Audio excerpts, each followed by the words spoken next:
Audio Jungle.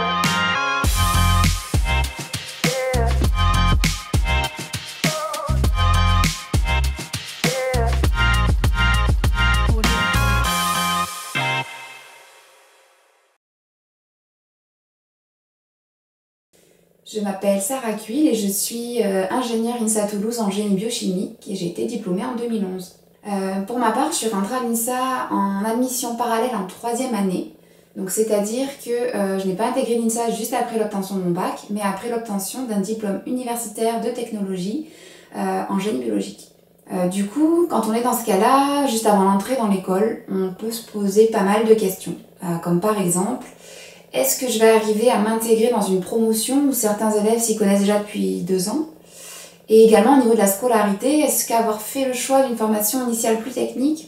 ne va pas me pénaliser pour arriver à suivre une formation généraliste en l'apprenant en cours? Au niveau de l'intégration à l'INSA, c'est vraiment très simple, grâce au parcours d'intégration qui est mis en place dès notre arrivée dans l'école, grâce également à la vie associative qui est très riche, et aussi à la possibilité de vivre sur le campus. Pour ma part, c'est le choix que j'avais fait, donc de vivre sur le campus pour vraiment profiter au mieux de ces 3 années d'étudiante dans la belle ville de Toulouse. Au niveau de la vie associative, j'avais également pu m'investir dans différents projets, par exemple le projet humanitaire IDEO, qui a pour mission principale d'améliorer les conditions d'hygiène dans les dispensaires sénégalais. Et également, je m'étais investie dans différentes actions des Enfaros, comme par exemple les collectes alimentaires pour les Restos du Cœur, ou bien encore les opérations papier cadeau qui sont menées dans les galeries commerciales au moment des fêtes de fin d'année. Du coup, finalement, en plus de mettre à profit notre temps pour des causes qui nous tiennent à cœur, ces associations d'INSA Toulouse nous permettent vraiment de créer du lien avec des étudiants de l'INSA d'autres spécialités, d'autres promotions, donc plus jeunes, plus âgés, mais aussi d'autres étudiants, d'autres formations, d'autres écoles, et avec en fait tout citoyen qui va s'intéresser et participer à ces actions. Au niveau de la scolarité, l'INSA m'a démontré que la diversité c'est toujours une force et pas une faiblesse. Donc dès les premières semaines, quand on intègre l'INSA, on se rend compte que les cours sont constitués beaucoup aussi de travaux en groupe.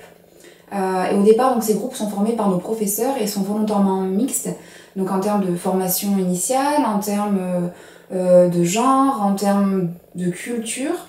Et on se rend compte, quand on fait partie de ces groupes, qu'effectivement, on a des raisonnements qui vont être du coup plus poussés, va avoir plus d'échanges, parce qu'on va pas tous penser de la même façon, et ça nous permet vraiment d'avancer plus loin, d'être plus efficace et plus performant.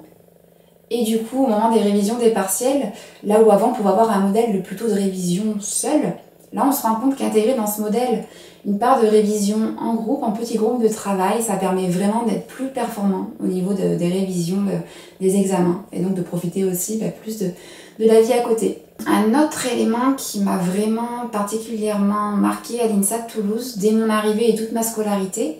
mais qui a été important pour moi surtout les premiers mois, ça a été le dévouement des professeurs.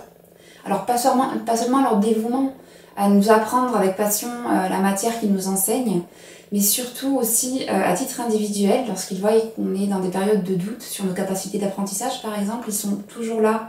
pour discuter avec nous et nous redonner confiance. Donc ils nous donnent vraiment confiance en nous de façon générale. Et enfin, d'autres choses qui m'ont particulièrement marquée pendant ma vie d'étudiante à l'INSA de Toulouse, ça a été le programme Égalité des chances, dans lequel j'ai eu des camarades qui se sont investis, donc sous forme de tutorat auprès de lycéens, et également je me rappelle des emplois qui étaient proposés directement sur le campus à certains INSAiens qui avaient besoin de ressources financières supplémentaires pour mener à bien leurs études. Et du coup, le fait de pouvoir travailler directement sur le campus sans avoir de transport, sans avoir d'horaire incompatible avec les cours, ça leur permettait vraiment d'être en situation de réussite aussi pour leur scolarité. Du coup, si je dois résumer mes années d'étudiante à l'INSA de Toulouse, ma vie d'étudiante là-bas, ça a été pour moi la possibilité d'avoir à la fois une vie personnelle et une scolarité qui ont été épanouies. Et du coup, ça m'a donné vraiment des bases solides pour entamer ma carrière professionnelle sereinement dans la direction que je voulais lui donner.